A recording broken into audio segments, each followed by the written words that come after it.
I know that we've talked about having soft children today. Do you think that we might not be preparing our youth to stand up to adversity? Yeah, I think that's a big problem. And Absolutely. I don't get me wrong, I'm sure there's people in their 50s and 60s dealing with anxiety. I'm not saying it's Yeah. specific to younger people. I do think that you're a parent and you're feeling overwhelmed at the technology and society and the violence on TV, the things that Yeah. you're letting, the inputs you're letting come in. If you don't manage that well, you're not going to have a good base to show your children how to manage that as well too. And you basically end up putting it on them. How much of our youth is moving around in 2025 wearing a lot of their parents' anxiety? Well, I think it's that, and I think the youth have not been taught situational awareness.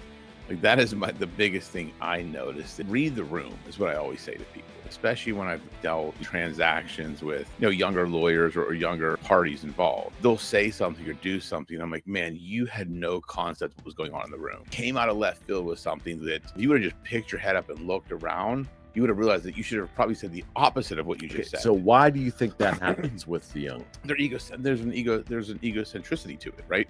When you grow up being told you're the best at everything, you're the greatest, you can do no wrong, here's the trophy for whatever place you come in, it's a very egocentric viewpoint. I'm not trying to bash. I think it happens in all generations. I understand you want to encourage kids and give them rewards for being part of something, but unfortunately that's not how the world works. When you go out into life, you don't get a trophy for just existing. You get a trophy for succeeding in life. Right. The fittest, the best usually get the spoils. And if we're teaching our kids at a young age that you just get rewarded for showing up, yes, you get to play by showing up. You get to win by winning. And that's the piece we're missing. We're teaching kids the showing up is winning. The showing up is just that you're showing up. And that's not enough.